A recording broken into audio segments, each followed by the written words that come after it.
Hello everyone, my name's Nick and I have Hashimoto's thyroiditis. So in this video, I wanted to explain what Hashimoto's thyroiditis is like. And I wanted to first read this post I found on the Hashimoto's subreddit. So if any of you do have Hashimoto's, I recommend checking that out. They have a lot of good information and resources and advice from other people who experience what it's like. But before I get into that, I want to first talk about my sponsor of this video, Plain Jane. Plain Jane offers some of the best hemp grown in the lower 48, in Oregon specifically. They offer hemp flour, tinctures, oils, topicals, candies, and all sorts of different products. So be sure to go to Plain Jane and get your chill on today. And what they sent me out today is some pre-rolls of some golden cherry that I will be relaxing with later, because when life's too hard, sometimes you need something to kind of help you chill, get to bed at night. So, Hashimoto's. Here we go. Hi, my name is Hashimoto's. I'm an invisible autoimmune disease that attacks your thyroid gland, causing you to become hypothyroid. I am now Velcroed to you for life. If you have hypothyroidism, you probably have me.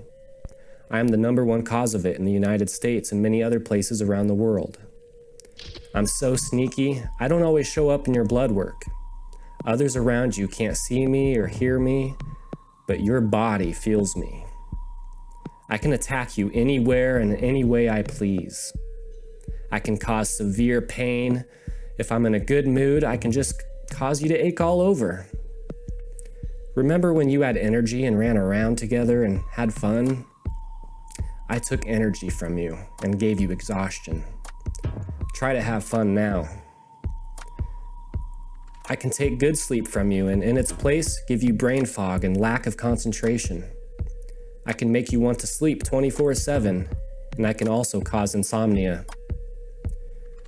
I can make you tremble internally or make you feel cold or hot when everyone else feels normal. I can also give you swollen hands and feet, swollen face and eyelids, swollen everything. I can make you feel very anxious with panic attacks or very depressed.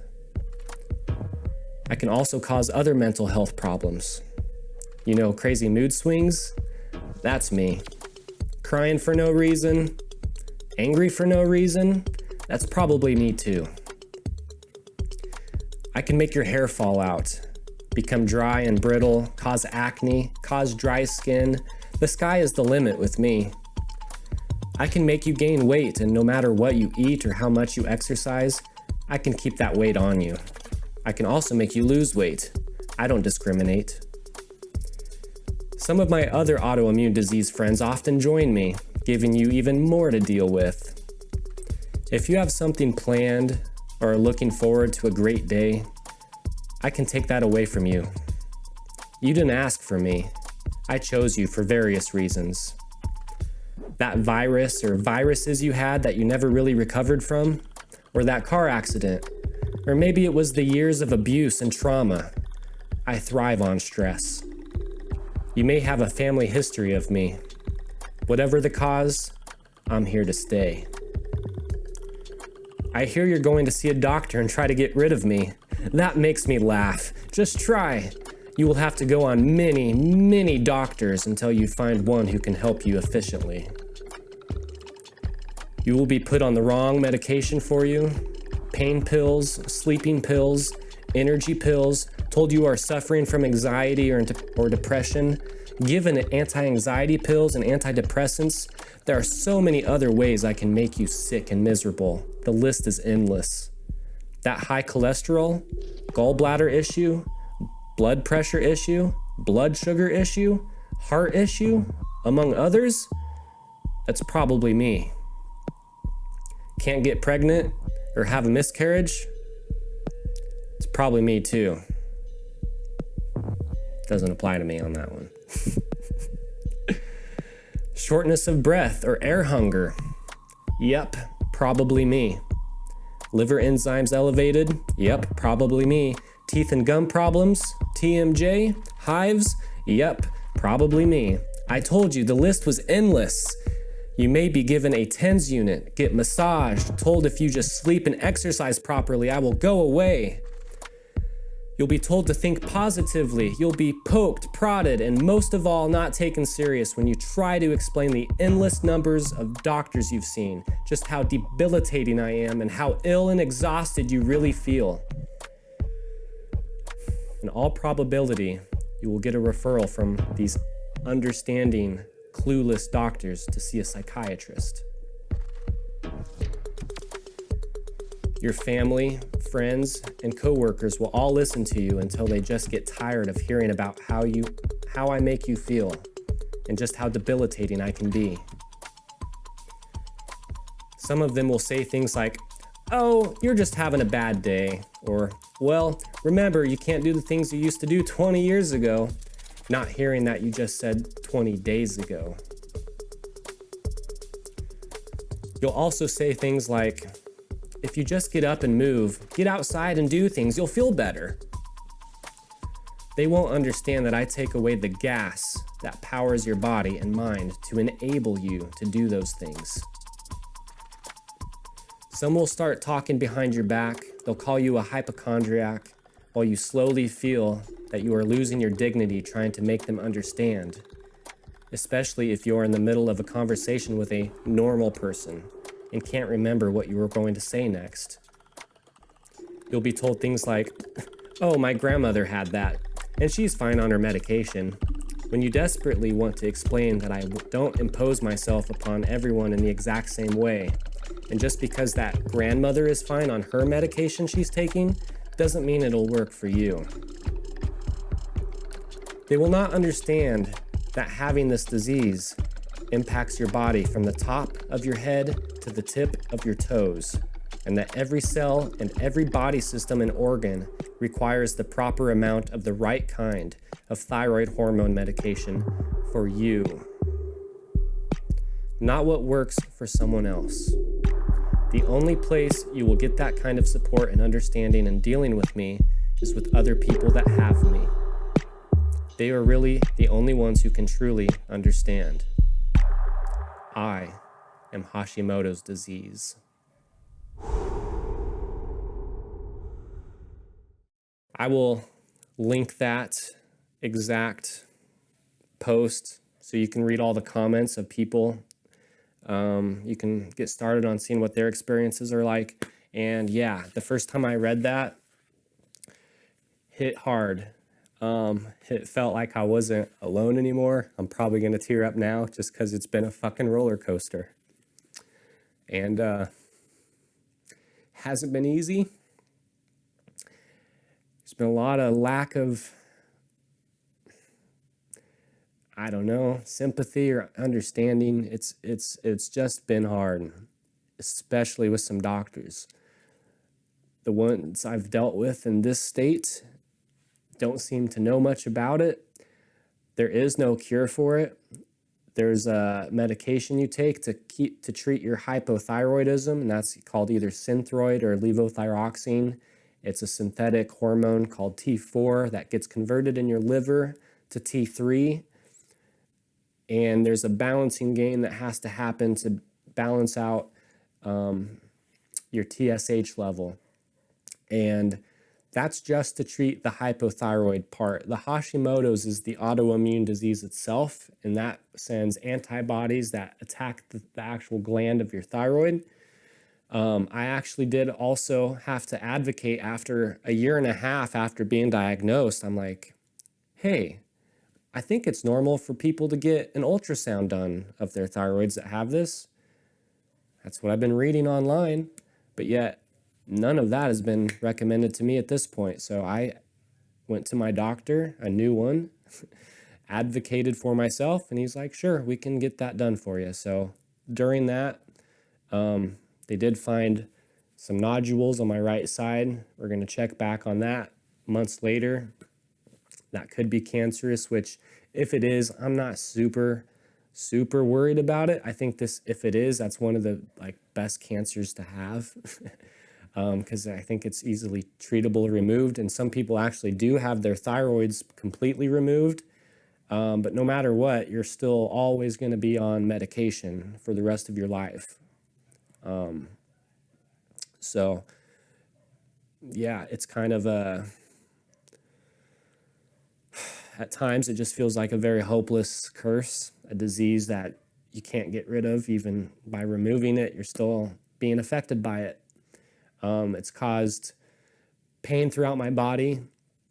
I also have other spine issues that I haven't really talked much about yet, called a Tarloff cyst, and I do have spondylitis, my lower back. And, so sometimes it is hard for me to gauge what exactly is pain caused from those things and pain caused from the autoimmune condition itself, because that itself does cause pain in the hips and joints and all that stuff that I also experience a lot.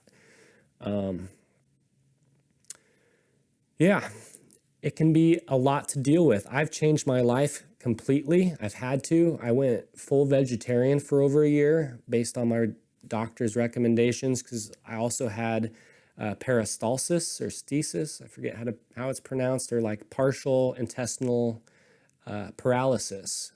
And I was having issues. They were at one point talking about cutting me open on my side and having a bag for the rest of my life. So I went to the extreme end with everything. I did what the doctors told me to do. I went purely vegetarian and just focused on fiber and taking stool softeners and too much stuff that you don't want to know about because it's so gross and disgusting. And I have so many pictures that would make you vomit. And yeah, it's changed my life completely. I'm not the same person anymore. I can't hardly enjoy the same activities I used to, or a few I still attempt to, but it's changed. I can't go backpacking all weekend and hiking 40 miles, it's those parts of my days that I loved so much are behind me now. And, I can still enjoy pieces of it. And that's what I have to remind myself. I have to stay positive and just do things a little bit less than I used to. But the most important thing with, I think, this disease is having a solid support system. There's really no value you can put on that if you have people in your life. Like, I've been so fortunate to have some luck and have some family to help out, because without them, I would be probably dead by now or on the streets, because I have not been able to function with this thing, or with the combination of the things I'm dealing with. So I'm so grateful for my friends and family. So if you're watching, I love you all. And, words can't really express how grateful I am. So support system is key, number one. Other recommendations I would have for any of you at the moment would be seek a functional medicine doctor. I don't have access to one in my state. Unfortunately, I'm trying to find a way to get out of here so I can get proper medical treatment, because I just feel like where I live is so ancient and archaic. And even when it comes to some of the mental health practices I believe in that would help me, I don't have the freedom to choose that where I live like I would in other states, even a state next door. But unfortunately, I have to find out a financial possibility of making that happen, which I'm in the works of. So there is hope in the future. There's always hope in the future. Like I said, just start out by reaching out to others that have this. The Hashimoto's forum is a very great resource. Don't always trust your doctors that they know everything about it.